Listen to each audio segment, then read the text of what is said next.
Hello, everybody, and welcome to the 58th episode of the PB Political Podcast. I'm Eshan Pokrell. I'm Michael Boddicker. I'm Cameron Cummings. And today we're doing our second preview of the GOP debates. The second debate is on Wednesday, September 27th in Simi Valley, California at the Ronald Reagan Library. And yeah, we're just going to talk about a little bit what to expect going into this debate. We were kind of wrong last time, so hopefully we'll get it right. And a little bit about each candidate as we go through. So what are y'all looking forward to most? Just very generic, very broad going into this debate. Boddicker, I'm going to let you go first. Well, no Trump again, so a lack of entertainment. His debates, I love the content's been coming out about him lately, especially from comedians. The debates with Trump is literally like a middle school lunch table. So I do miss that in a way. But I'm certainly interested to see how the mainstream Republicans turn out in this debate. So that's probably more of your Nikki Haley, Tim Scott, even probably Doug Burgum wing of the party. Obviously, they're in the minority at the moment, considering that you would say the Trump style of Trump, DeSantis, and I would say Vivek is also in that lane. Pretty much make up 65% of the base at the moment. So it's going to be interesting to see how those three are able to kind of sway those voters over to their side, if that's even possible. And I know, obviously, without Trump, it's going to be we're losing a lot of entertainment value in it. But I feel like we have a solid, second place of entertainment and Vivek Ramaswamy. Listening to I watched the debate last time and then just seeing the breakdowns of it and just the things he would say, and I will never forget Chris Christie's ChatGPT line when he said that and then proceeded to disappear like he never existed. He appeared, said that line, everyone cheered, clapped, and then he didn't say a word for the rest of the debate. He would say little things. Yeah, me personally, I think it's also about Vivek and also DeSantis. The first point being Vivek, I thought he had a good debate. I also think I think people that tend to like the way he speaks and everything liked his debate, but new voters that were just getting introduced to him were not as favorable. So you've seen his poll numbers drop a little bit going out of the debate. I mean, he's had some where he's been tying with DeSantis, getting close, but he's going back into that mid, that 6 to 10% range where he's double digits going into the first debate. I think he's going to need to have he got establishmented, I think, because Haley came out, everybody came after. He got his welcome to the league moment. So I think trying to find a way back for him will be big. And DeSantis, too, I think he needs to do something. He was fine last time. He did not get the spotlight as everybody thought he would, but he was fine still. That being said, he needs to be better if he wants to actually start eating into President Trump's lead going in. So yeah, let's just run through the candidates here. And last time we got the candidates wrong. I blame Politico's debate tracker because they got the candidates wrong. So thank you, Politico, for that. But we're going to trust y'all again because I think it's right this time. We'll see. And we can always blame Eshan if it's wrong. Yeah, you can always blame me if it's wrong. It's a good point. Yep. So qualified and appearing at the debate because President Trump has declined yet again is Florida Governor Ron DeSantis, Vivek Ramaswamy, former Vice President Mike Pence, former ambassador to the UN Nikki Haley. I don't know what title's higher, that or governor. I can never tell, honestly, because the UN's... Yeah, but the UN's Anyways, Senator Tim Scott from South Carolina, former governor of New Jersey Chris Christie, and governor of North Dakota Doug Burgum, who just qualified in the last couple of days. So congratulations to Doug Burgum, who tore his Achilles, I believe, right before the first debate, and he still was there, so trooper. But yeah, and then Pastor Ryan Binkley, businessman Perry Johnson, governor of Arkansas, former governor of Arkansas Asa Hutchinson, Congressman Will Hurd, and former candidate for governor in California Larry Elder do not qualify for this debate. So, although I think Hurd might have missed out too, but he just hit the donor mark today. But I think he did not get enough polls, so I think he's out as well. But yeah, that's the field. 1 down. Asa Hutchinson obviously qualified last time, didn't this time. Do you guys think that we're going to see an even deeper cut into the... what do you guys think is going to happen? There's 77 people on stage. But how many people are really going to be on stage? What do y'all think? If that makes sense.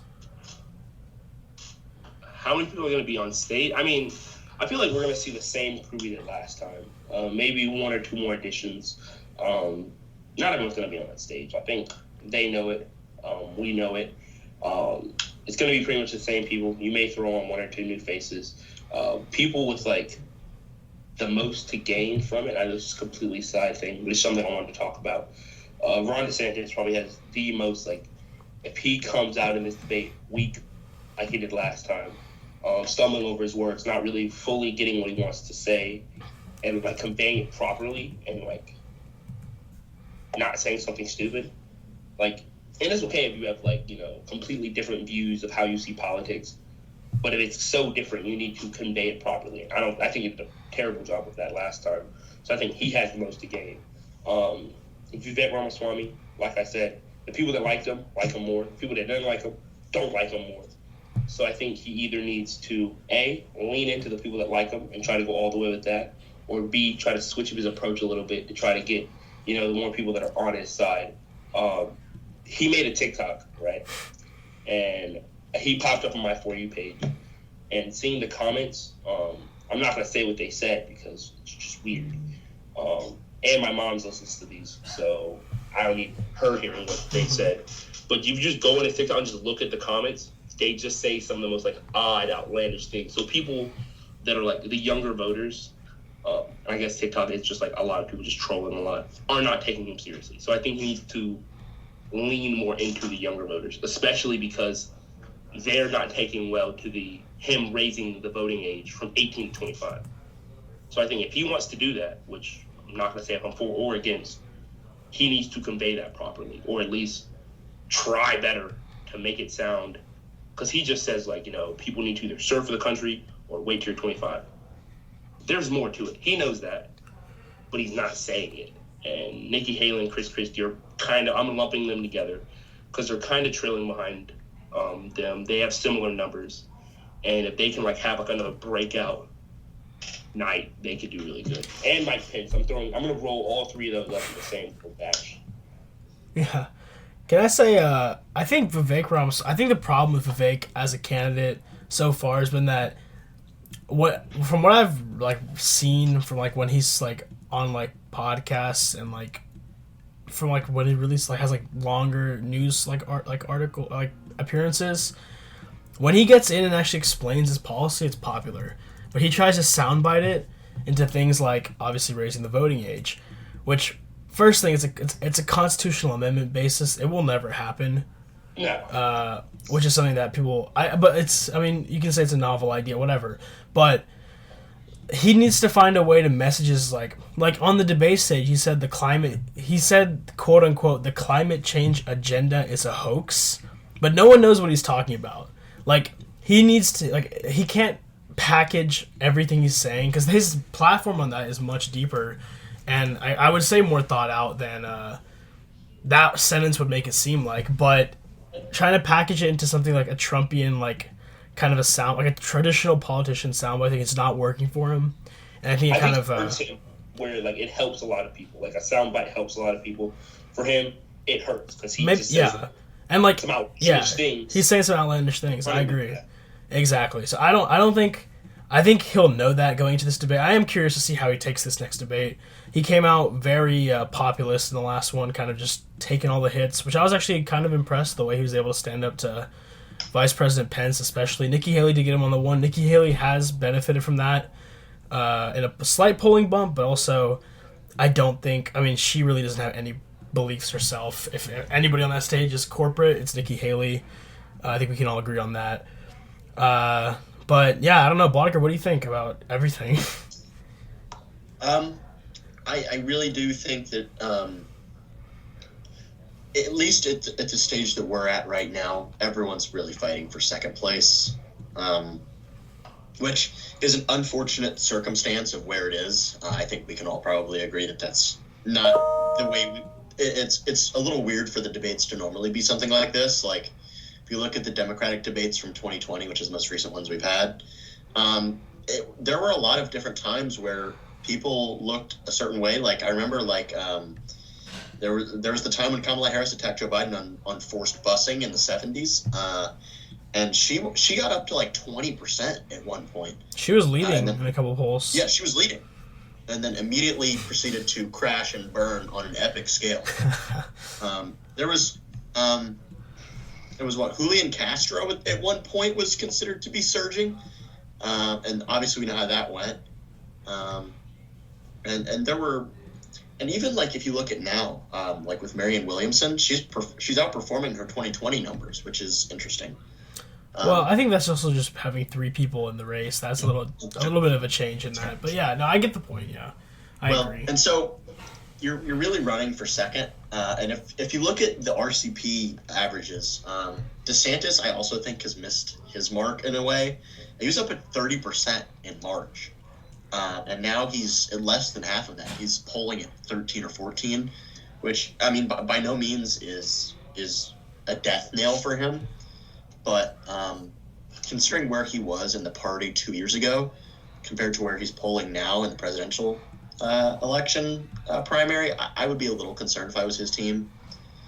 But I think that each person has their own set of keys to victory, which we can talk about. We can go through candidate by candidate and kind of talk what we think are their keys to victory. But I certainly think that everyone's kind of fighting for a spot that, because ultimately at the end of the day, it's going to be whoever comes out of this on top versus Trump. Yeah, so as this field narrows, that's whoever that is, whether it's Scott and comes out and has a breakthrough, or Nikki Haley, like, her hammering Vivek was maybe the most memorable moment of that debate, I guess, other than Vivek GPT. So Nikki Haley had 2 kind of dunk on good moments. So if she can keep producing, maybe it's her. But everyone forgets that the titan of the Republican Party is still yet to be challenged. Yeah. So that's coming. Yeah, let's go ahead and go through the strengths and weaknesses. I don't think there's a podium lineup yet for this election, but I'm assuming, or this debate, but I'm assuming it'll still be DeSantis and Ramaswamy in the middle, Pence on one side, Haley, Scott, Christie, Burgum. So Vivek will probably be back in the middle, actually, just because of the automatic, like he was last time, which is actually probably not welcome side for the DeSantis campaign, but it is what it is. We're going to go through, let's go Ron DeSantis. So what do y'all think the keys to winning are? And I'll start. I just think he needs to be visible this time around. He was not visible in the first debate. I was genuinely shocked how nobody came after him and everybody came after Vivek. I guess it was like internal polling probably showed that he was surging at the time. I still think DeSantis is the second. I think for now DeSantis is the second place candidate. I think he has a lower ceiling than Vivek does, though, in this election at least. But yeah, how does DeSantis turn the tide? Cam, you got this one first. Yeah, let Cam go first. So I guess going off DeSantis, he's been doing a lot of, how am I going to word this properly? DeSantis is a slippery slope because I guess he himself has slipped down from what was 33. He was leading too at one point. He was up to 31.2. I think was his peak in RCP average. And then now he's at what, I think 14, 15? 13 and a half. So he's lost over half. And I can't. Obviously, I'm going to say a lot of it was because of his very weak performance. Like I mentioned earlier in the first debate, it was painful to watch him try to, stumble over his words, especially how he was so adamant on what he had to say, in interviews and, one-on-one talks. With the second he got on the debate stage, he kind of crashed and burned. So what can he do? He can either A, go after Vivek. How good would that be? I don't know. Obviously, Vivek's polling much higher than he is. Or just try to do a refresh. Hit the refresh button, try to go after what you want to say, but word it better. He needs to. He looked shook, and he looked shook the whole time. And when he tried to give that look, there was smile. When he tried to smile after what he said, I was scared for my life, and I was sitting at home. Like, I locked my doors, made sure like everyone in the house was safe. Like, he looks like he felt robotic. He felt very robotic during his debate. he smiles like Homelander. That's the problem. Yes. He's not like. This is the problem with him. Even if you like, I don't personally, and DeSantis is not my preferred candidate. DeSantis is very last. There's many candidates on. Preferred candidate. There's many candidates on all four parties I would vote for if I were Ron DeSantis. I'm not really a fan of him at all, but he needs to be more careful. He's already tried the refresh, like you're talking about. His campaign tried it back in June.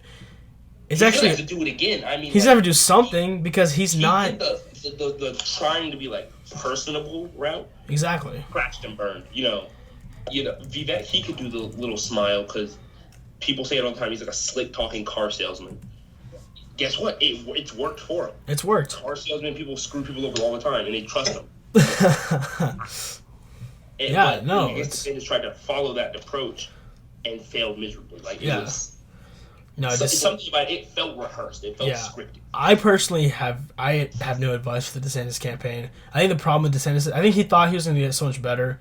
And again, we've said this before. I know I have, is that he should have announced the presidency right after the midterms. I know he just won the governorship, but that's when Trump was at his weakest. He lost he basically single-handedly lost 5 Senate seats to Republicans in 2022. Trump did, especially in Pennsylvania and Arizona, two of the worst candidates probably in the history of modern Senate races for the time. And he should have announced then. He would have probably walked away with the support of the base, but he waited until, what was it? He was like soft running for like 3 months. Stupid move. He went international. Bad move. Everything about that campaign. He was really close to Trump at one point. He I don't know. But yeah, Boddicker, do you have any advice for the DeSantis campaign right now? I feel like I actually have a decent amount. I think you guys would both agree that DeSantis, at one point or another, say 2 or 3 years ago, was considered generally to be a charismatic guy. Like he had, at one point, he had that it factor, at least among conservative voters. And RCP, his favorability. I mean, I hate to go back to RCP, but like his favorability ratings, consistently polling almost double digits in favorability until basically May. He had his first major -10 underwater in March, where he was -11, then -17 in May. And then by June, he has polled consistently negative since June. He's only had one positive favorability rating since mid-June, and that was a +3, where there was only 77% of people actually had an opinion. Before that, he was actually quite favorable.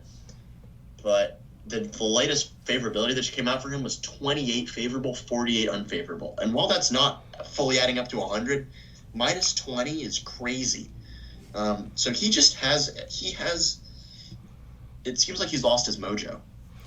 Yeah, I don't even know. I don't want to spend time. Yeah. Yeah, if I was him, I'll keep it short and sweet for him.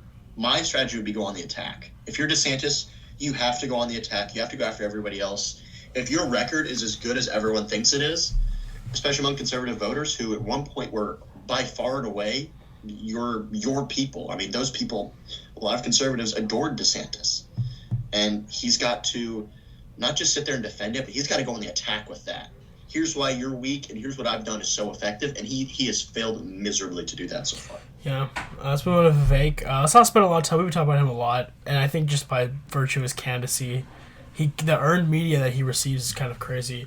But I mean, I'll keep it short again. I mean, like for him, I think he needs a big event from Trump. He needs Trump to get arrested. He needs something to happen over there because that base, I mean, let's say he gets to like 15-20%, which I would say is possible even with Trump in the race. He's not going to get over that hump because like he led most polls about who won the debate the first time. It was Vivek Ramaswamy. But look at the polling bumps. There's actually a lot. You actually lose numbers on who performed the best. Vivek. Who actually polls better. It's actually Nikki Haley. Yep. He didn't actually he lost percentage. His support on 538 has been actually dropped to 5.9%. It was around 10 during the debate, so he's actually lost a lot of support. And I think it's just like I think it's just tough for him to exist in an election with Trump. Now maybe on Wednesday he just says maybe he changed it up. Trump's best first debates were his second and third debates. As we all know, he really blew up there. He was already leading, but then he really consolidated the field in those debates. I think he's gonna have to hope for Trump, something to happen with Trump where, because that support will probably go to him. He does lead, or he's like, but within 1 to 2 points of Ron DeSantis in every poll that doesn't include President Trump. You'll see DeSantis with like 35.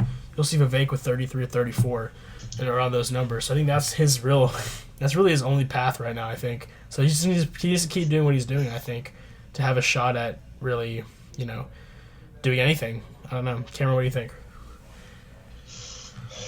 Honestly, I couldn't tell you, like, what his plans are, what he could do. It's really up in the air. Like, and honestly, I'm just really excited for the debate to see, like, everyone's been, like, doing their own little side interviews. So, like, what are they, like, when push comes to shove and the rubber hits the road, how are they going to react on a debate stage? That's what I'm just looking forward to. But I really don't know what else could be done for them. Now's a make or break time. You're either gonna, stay in the race, or for you're every gonna watch candidate, your chances die out right here and now. I think it's fair. What do you think, Boddicker? If it was me, I mean, Vivek really has two choices. He can keep being like he was the first debate, kind of going at everybody, or he could go a little more Doug Burgamy in terms of being still on the prowl, but like almost like the adult in the room. But I don't know if that's necessarily his game. I don't necessarily know that's the way that Vivek is going to play the game.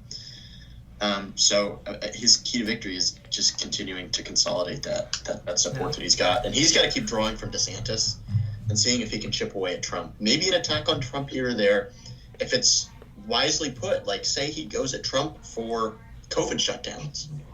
COVID shutdowns were extremely unpopular among the Republican base. And that's something that Vivek, even as a pharma guy, could go at Trump for. Maybe that backfires, maybe it doesn't. But he certainly could use some ammunition, because at some point someone's going to have to go at Trump. Someone has to do it. And it's only Christie so far, and because not most Republicans, but a lot of Republicans aren't super warm on Chris Christie. Yeah. I think it's going to have to be up to someone else. Yeah. What about Mike Pence? Actually, I don't even know if we should talk about Mike. Let's skip to who do y'all think really? Let's just break this down here. Going into the second debate, because the caucuses start in January in Iowa. Who do y'all think, outside of President Trump, has a legitimate chance of becoming the nominee of the Republican Party in 2024? Can we be dead serious? Yeah. Nobody. Nobody. Ron DeSantis, we say, like, get your act together. He's not going to get his act together. Crash and burn. Nikki Haley, Chris Christie, two candidates that I personally enjoy, like, listening to and learning more about. But I just don't see them pulling through to get the nomination. Vivek, I don't see him getting it either. He could run for vice president slot, but he says, quote unquote, if it was offered to him, he wouldn't take it. I think otherwise. I think if he was offered it to him, he would most definitely jump at it. And I think that's what, and I think I said it before, not this podcast, but some other one. That's what he's running for. He's running for vice president, pretty much. Like, he wants enough of the, like, Republican Party behind him and to get Trump support. That's why he hasn't outwardly bashed him, or at least holding back on as much as everyone else has. And I guess things could take a turn for the worse for President Trump if he comes onto a debate stage and just, doesn't have it like he used to. Like, that flair and those sound bites that he could so easily get in the 2016 election. If he can't do it again, or even the 2020 election, I mean, that's going to be an issue when he finally steps back, because he's going to have to eventually take the debate stage, or take a stage. Mm-hmm. Walker, who do you think? You think there's anybody that has a chance? There's two scenarios, right? There's a Trump is in and there's a Trump is out. So I'll go quickly with Trump is in. Trump is in, no one. It's his party at the moment. At least, basically, if you look at 57%. If you just split that into pro-Trump and anti-Trump, he's basically anywhere between 50 and 60. And that is the majority of the party. So he has control. He's not quite as ahead in Iowa and New Hampshire. So say those go poorly for him, could shift some momentum. Obviously, South Carolina, home to both Tim Scott and Nikki Haley, say something crazy goes on there. But so say Trump is in, disaster scenario if Trump is in is, I'd say, DeSantis, Vivek, Nikki Haley, and Tim Scott. I don't think Mike Pence has a chance. And then Trump is out. I still think it's between those four: DeSantis, Vivek, Nikki Haley, and Tim Scott. I just don't think Pence has the it factor. I think Christie, kind of not a spiteful campaign, but I don't necessarily think I'm sold on him. Doug Burgum is a super nice dude, but I don't think enough of the base truly is energized by him. And then everyone else is not even making the debates at this point. Yeah. No, I agree. I think the next debate, the third debate, which we thought, and I had heard from many sources, was almost confirmed for the state of Alabama at the University of Alabama in Tuscaloosa, has now been robbed and is going to Miami, Florida. So that to say, in the third debate, the qualifications are real strict. 70,000 unique donors, only 4 candidates, Trump, DeSantis, Ramaswamy, and Haley have hit that. And honestly, Tim Scott and Mike Pence might hit it. I don't think anybody else is going to hit that. They also need they either need to hit 4% in 2 national polls or 4% in 1 national poll and 4% in 2 state polls. So this is where the field's going to start to get narrowing down as a third debate. For good reason, because, I mean, November 8th, by November 8th, I mean, the field's going to be consolidated. People are going to start paying attention at this point, especially in the states, the early states. I think, again, with like you were saying, if Trump is still in the race, no, people are going to vote for Trump. Unless he's actually not on ballots, he's going to be the nominee. You can like that, you can't like. I mean, it's just not going to change. I mean, especially, and if he's not the nominee, he might be contentious because maybe some states won't vote for him. There's possibilities like New Hampshire. He's not going to win every delegate in New Hampshire. You can. There's polling out of CNN. Trump 39, Ramaswamy 13, Haley 12, Christie 11, DeSantis 10. 5 candidates above 10%. New Hampshire's probably the state where Trump will have a little bit of difficulty early on, but I think he'll win the rest of them pretty fairly easily, unless something crazy happens in the next months leading up to the elections themselves.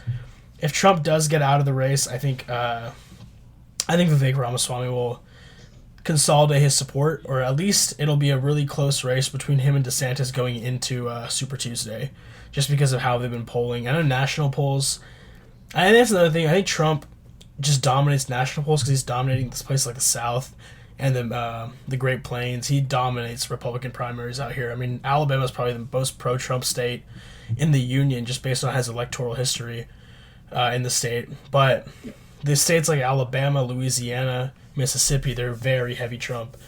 So, I don't know. You got to look at it state by state. I think Trump will be the nominee. I think Vivek will be the only other candidate that can at least have the base to get to a general.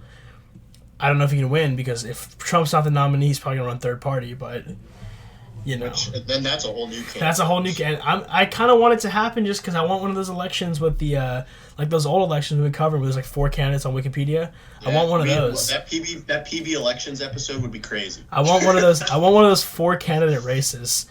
That would be crazy. But it'll be tough. So let me throw a spanner in the works here. What happens if, say, all these debates go on? What if Glenn Youngkin jumps in? Does that change anything? I think at this point in time, I would say he would make some waves, but not enough. Like a Haley level kind of guy? Like his ceiling is like where Nikki Haley is right now? I like Glenn Youngkin. I would say Chris Christie. Really? I don't know. I think Glenn Youngkin. I like him. Not crazy below Nikki Haley, but just a little bit below. I think it's too late. I think his best chance would have been. It either would have been when Trump was getting indicted, heavy on the Georgia one last time around. Maybe it'll be when he has his first trials. I don't think he's gonna run for it. I mean, but the thing about Georgia governorships, you can't serve more than 1 term in a row, so he might as well run, right?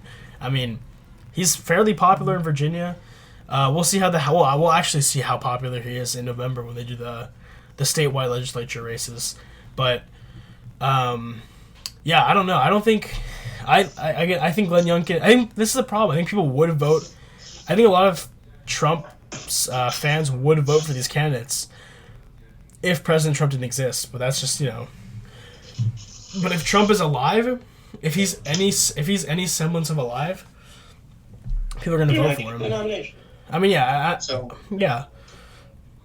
What do you guys think that they're going to ask at the debate? What do you think is going to be brought up? I would say the number one thing that, in my opinion, is going to get brought up is the shutdown.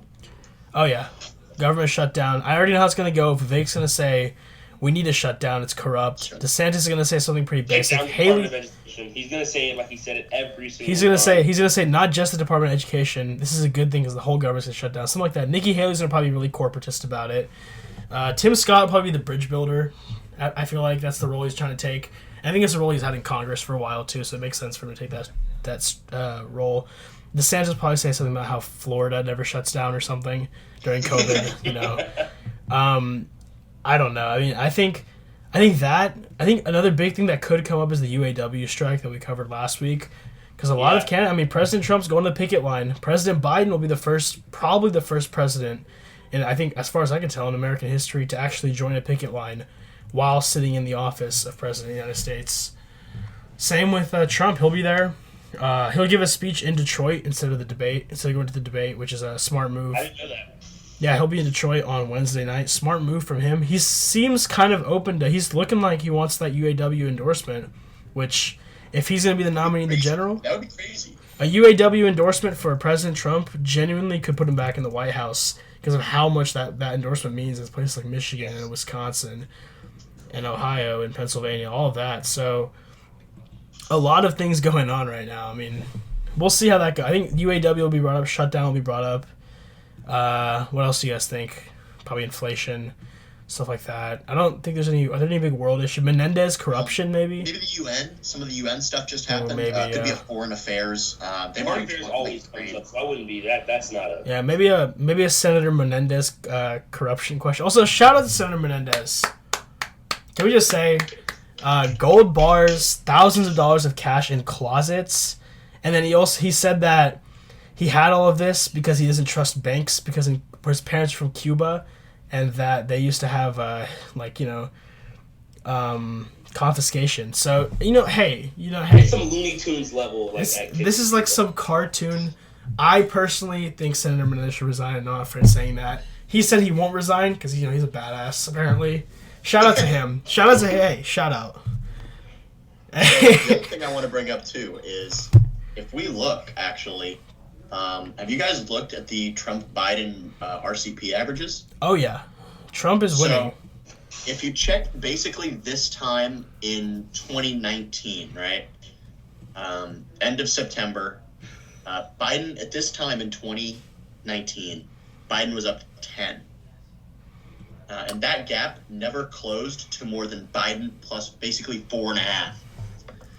And 2024, however, Trump is currently up 1.6 in the RCP average. Yeah, and Trump has never led this many polls against Biden basically ever. Yeah, and President Biden did win the general election on the popular vote by 4.5 points. So he actually... The RCP had it at 7.2. So even if RCP is underestimated... So here's the thing with RCP and just polling generally in the last decade. Generally in the mid-2010s to late 2010s, underestimated Republicans. Absolutely. 2022, overestimated Republicans. I wouldn't even say underestimated Democrats. I think overestimated Republican turnout, particularly in the middle of the country and in swing states. So 2024... just having, look at 2020 and the way it turned out, record turnout numbers, Biden-Trump Part 2 is going to be unbelievable. And the fact that Biden only won the popular vote by 4.5 when high turnout generally favors Democratic candidates. If Trump is winning, what does that say for Republicans nationwide? I mean, this could be, I think it was, 538 projects Democrats to win the House back right now? Mm-hmm. Yeah, there's I don't know. The House is looking interesting, too, with Congresswoman Wexton just said she wouldn't run again, right? And she barely won. And actually, what's a pretty blue she's in a district? Her competitive district state. is 15 to 20 points blue, and she won by 4 against. Congresswoman Spanberger from Virginia too. She's running for governor, I believe. So she's not running for that seat. Really? I think And so. she's Yeah. a moderate. She barely won. That her seat's seat. competitive too. No, I'm just saying that Republicans. It's not locked up for the Democrats right now, and I don't think Look at anybody the think Senate it map. was. The Senate map is The Senate map's possibly bad. R+5. This can be a very fascinating election. This is going to be one of the most. I mean, we've been saying this is going to be the most important election of our lifetimes. If we thought 2020 was something, this is going to be something else, just because of how much has gone on since COVID. Moving forward has been crazy Look in at the the United vulnerable States. Democrats, though. Sherrod Brown, Democrat from Ohio. I mean, that's in play. But John I will Tester, say, Montana, that's in play. if Joe anybody- Manchin, that's in play. Joe Manchin probably won't run again, honestly. But if we want to get into the Senate a little bit, because I think we're done with it, just like to touch on it. Yeah, this is going to be a fascinating election across the ballot. I mean, Democrats are defending 14, or Democrats are defending 20 states. They're also defending Nevada. Nevada's become a swing state. Nevada's a swing state recently. Washington's Montana, been obviously. Minnesota could be really interesting, but that's Amy Klobuchar, so I don't think that race is No, as even close like- as Tina Smith was in even- 2022. even states like Washington have been historically close. I don't think they're going to lose in New York, but New York is something that, I mean, you can see a little bit of potential with Lee Zeldin running for governor, obviously. Not saying that New York's going to flip to the Republicans. I don't think it will. But also like Pennsylvania, Ohio, West Virginia. Super Virginia. popular, though, so I doubt that will be close. Plus, the Pennsylvania Republicans have kind of proven themselves incompetent they are over the last incompetent. 5 to 7 years. They Yeah. used to be really good in terms of Rick Santorum, Pat Yeah. Toomey. Yeah, well, then they've also- kind of lost their touch. and then also- Same thing with Michigan Republicans. Also in Arizona with Kirsten Sinema running as an independent, Ruben Gallego there's a 3-candidate race out there. She hasn't confirmed she's running again, but Yeah, and you saw that Blake Masters looks like he might jump Yeah, in. I mean, if I the don't- Democrats are going to split that vote. I don't think that Blake Masters can win a Senate seat, but it is something to watch. Well, if they split the vote, though, Gallego and Sinema, I mean, that paves the way for Masters. Yeah, it's gonna be fascinating. It's and then the House is interesting. I mean, I'm excited to get into all this moving into the next year because this is gonna be. And then also you have potential third-party candidates like No Labels running either former governor of Utah John Huntsman or potentially Senator Joe Manchin or really maybe even Larry Hogan, the former governor of Maryland. A lot of things, a lot of permutations coming in. Is it 60 to 65% of Americans have said they'd vote for a different candidate other than Biden or Trump if they were available? If he's listening to this, Matthew McConaughey, Unity I ticket. thought he was running for Senate in Texas. Is he actually? I thought I didn't. Oh, is that not official? I thought he was. Are you serious? Well, I thought he was running for something. I thought he was running for actually legit running for something. In You know, Texas. he's always saying that he might be running for something because he almost ran for governor at one point. I think he would win. I don't think he'd win the presidency, but I think that's something that if you want, I think a candidate that's apolitical would win, or not win, but be real competitive in 2024 if they have the operations for it. I think Matthew McConaughey could be that. You know, there'd be a lot of people that could do it. The Rock. I just think The Rock, that could be one. You know, there's a lot of different people. But yeah, no, I mean, this is going to be a fascinating election. It starts on Wednesday, again, with the second GOP primary debate. We're going to be back on Thursday doing our little recap of it. I'm excited for that. That's going to be fun. But yeah, this is going to be a fascinating election. All right, top 3 storylines for y'all. What are y'all going to watch for tomorrow, Wednesday? Go. Cameron, go ahead. I guess I'm gonna be honest. Ron DeSantis crashing and burning again. Vivek Ramaswamy saying something out of pocket and then not like said something out of pocket like shut down the Department of Education, refused to elaborate, and then like he just like smiles and gives a thumbs up. And Chris Christie, I need you to mention ChatGPT one more time so you can flood my timeline. With unfunny millennials trying to make jokes about ChatGPT because I found it really funny. Boddicker? Kind of on the same wavelength as Cam. One, DeSantis. Is he going to return to charismatic DeSantis, or will he be continue to be Robo DeSantis? Second one, I think my second one is actually Nikki Haley. Will she continue to cement herself as the establishment candidate? I think that's a really interesting lane for her, like more of the old school, maybe more pro-intervention, neoliberal, not genuine conservative, but less populist in terms of Nikki Haley. Will she continue to stay in that lane? To be determined. And then my third storyline, interesting. Can Doug Burgum make something of himself? I think a lot of people, especially friends that I talked to on both sides, said that he seemed like the adult in the room. That doesn't affect his polling, but it certainly makes him look like just a decent person. I think Doug Burgum, if I had to compare him to a previous candidate, he kind of reminds me of the Republican Michael Bennet. I don't know anyone that dislikes Michael Bennet. He just kind of was there, said some things, and everybody's like, that makes sense, and was a nice guy, and then went off and went back to whatever he was doing before. Yeah. So I think Doug Burgum, maybe he can make something for himself. And he's a hard guy to not root for. You just kind of like him. So those are my three kind of things that I'm looking out for. Yeah. I mean, I think I will say Doug Burgum, not policy-wise by any means, but that's the vibe Doug Burgum has matches the one Senator Bennett has. And I like both of them. I mean, hey, they seem like great people at a personal level. They just seem like, like Midwestern people, like dads. It seems cool. My three things are going to be, I think that one of the top two contenders here, DeSantis and Ramaswamy, they're going to have to go after each other. Something's going to have to give, because if it doesn't give now, I don't think it's going to happen in November. I think it's going to have to come now. So one of those two are going to definitely see some fluctuation in their polling.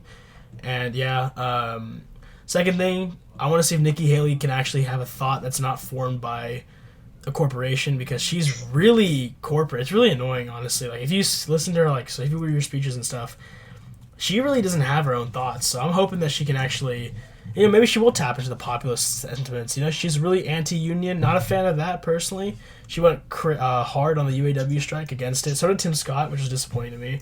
But yeah, we'll see if Nikki Haley can have a real thought.